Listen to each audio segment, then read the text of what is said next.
Mais um Cinebench a correr. Temos aqui... encontrei um exemplo espetacular. Coincidiu bem. E então estou a aproveitar para gravar. Este PC eu montei há pouco tempo. E tenho um 7900X. Ok? Isto é o PC, para quem não viu, isto é o PC que eu uso para fazer as streams, os vídeos. Tenho um 7900X. Tenho o watercooler da ASUS LC versão 240. Ok? Com as ventoinhas originais. E neste preciso momento eu estou a correr um teste de Cinebench, neste momento, e que marquei na BIOS 7900X, não é o não X, nem é o 3D, é a primeira versão. Marquei na BIOS para limitar a 153 Watt. Desculpem. Para limitar a 150 Watt, ele na prática fica a 153, há sempre uma pequena variação. Mas está a obedecer àquilo que eu lhe disse. E temos as temperaturas de 74, 75, ele sobe aos 75, desce um bocadinho.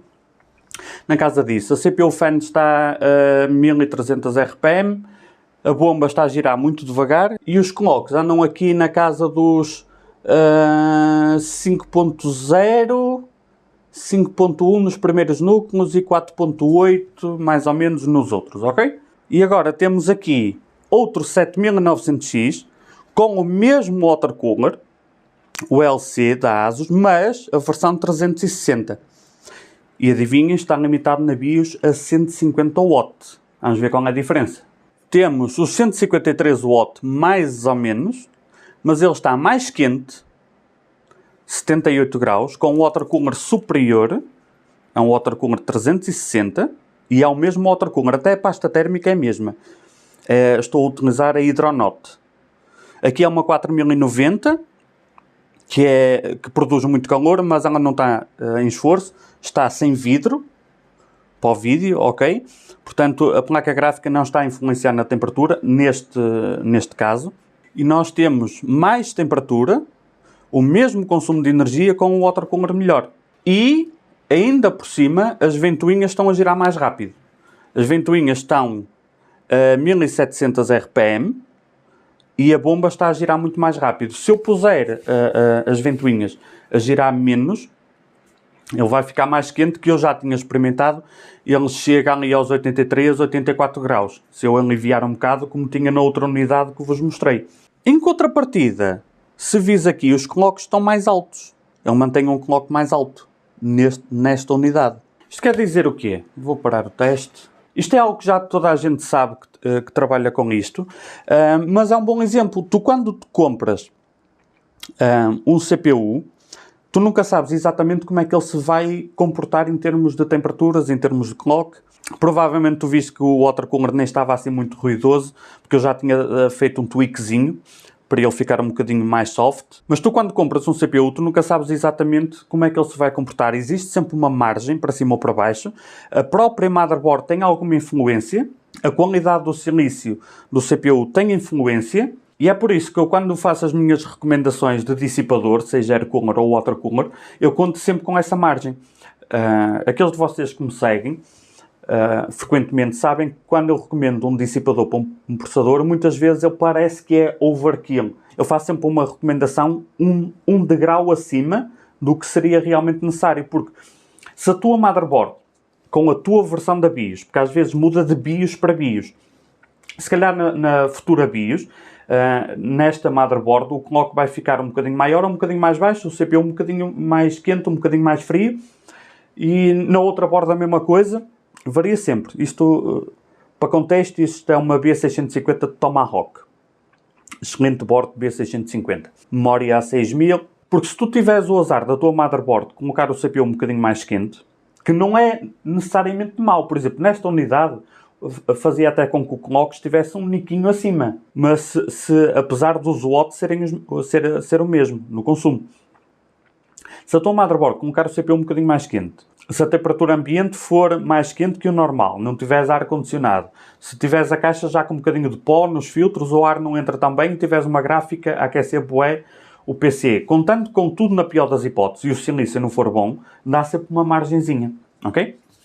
Agora, por curiosidade, vou-vos mostrar como é que isto fica se estiver simplesmente em automático. E com ele todo em automático, eu posso ver que o CPU já bateu, só arrancar o Windows 64 1 graus, já consumiu 100 watt. Vamos só ver se o turbo single core está como é padrão. Ora, só com um núcleo a trabalhar, mais especificamente uma thread, ele chega a bater um pico de 5.648, foi o máximo registado. Isto é um processador que tem o turbo single core a 5.6, na teoria, mas ele tenta ir a 5.7. Isto é normal.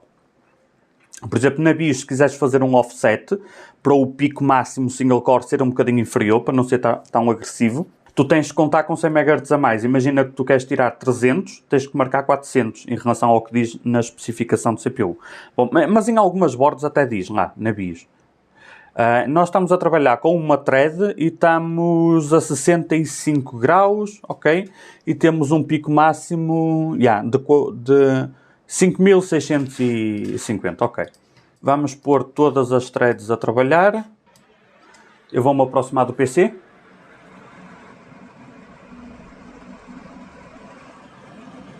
Conseguem ouvir? Eu fiz um perfil de ventoinha personalizado, não para ter o processador assim, mas caso ele passe dos 80 graus, as ventoinhas estão autorizadas a subir, ok?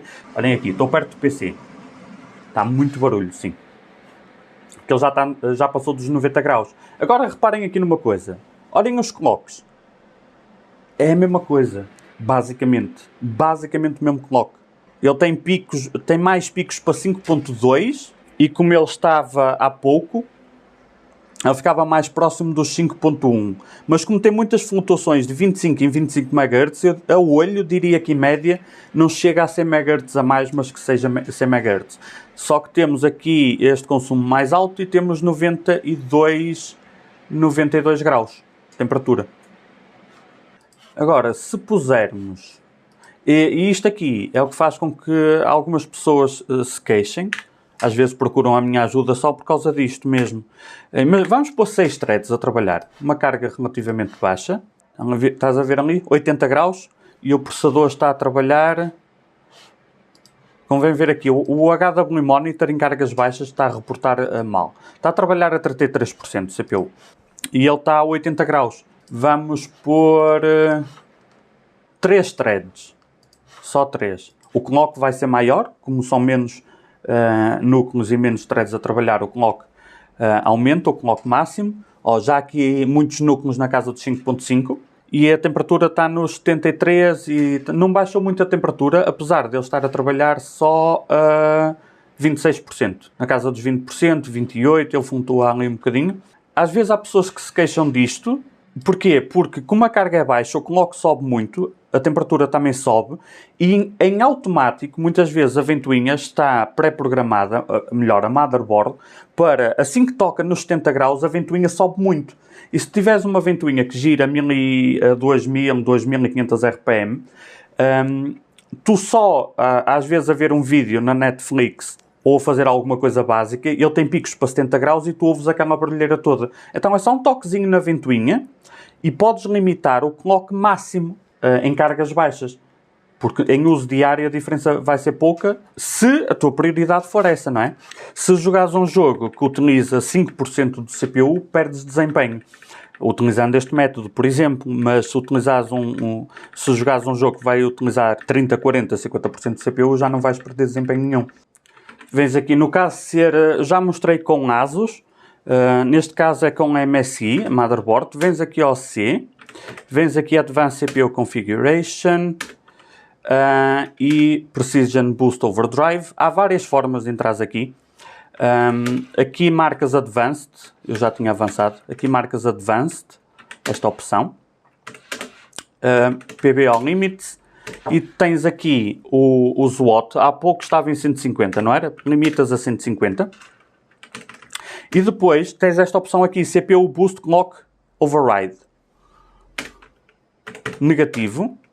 E colocas aqui o valor que tu quiseres, 300 MHz, 400, por exemplo. Com 400 MHz o que é que vai acontecer? Apesar de ele dizer que o turbo num núcleo de cada vez pode ir até 5.6, ele tenta ir a 5.7. Okay? Quando metemos um offset negativo de 400, O que ele vai fazer é que em vez de tentar ir a 5.7, ele vai tentar ir no máximo, mesmo que estejas a usar só tipo 2% de CPU, ele em vez de tentar ir a 5.7, vai tentar ir a 5.4. Ok? Não passa disso. O que é que acontece se estiveres a jogar um jogo que utiliza 20, 30, que utiliza tipo 30 ou 40% de CPU? Dependendo da situação específica, muito provavelmente a diferença, neste caso, vai ser nenhuma. Porque quando estás a utilizar um jogo que utiliza uma porcentagem maior de CPU, o clock dele baixa. E então, neste CPU, há muitos jogos onde flutua o clock entre 5.3 a 5.5, mais ou menos. Neste caso, nós só tiramos um limite single core. Nesse caso, o clock vai ser basicamente o mesmo em jogo. A jogar não vai fazer diferença. Depende do jogo, depende do teu CPU em específico. Pode ser 300, pode ser 400, pode ser 500. Não vai fazer diferença em jogo. Ele vai ficar na mesma tranquilo, fresquinho. Mas quando estás só no ambiente de trabalho e abres um vídeo ou uma chamada de vídeo no Discord, ele já não tem aqueles picos para 5.6 ou 5.7 que é o suficiente para fazer com que o PC fique brilhante, não é? Então, se o teu objetivo for esse, basta fazeres isto. Mas podes fazer o contrário. Tu podes, existem opções de PBO para aumentar o clock e esta mesma opção também permite fazer isto. Tu podes fazer este offset invertido, ok? Neste caso, para aumentar ainda mais o clock. Se quiseres diminuir, podes fazer isto. Bandidos, beijinhos à prima. Vemo-nos no próximo vídeo ou live stream. E tchau, tchau.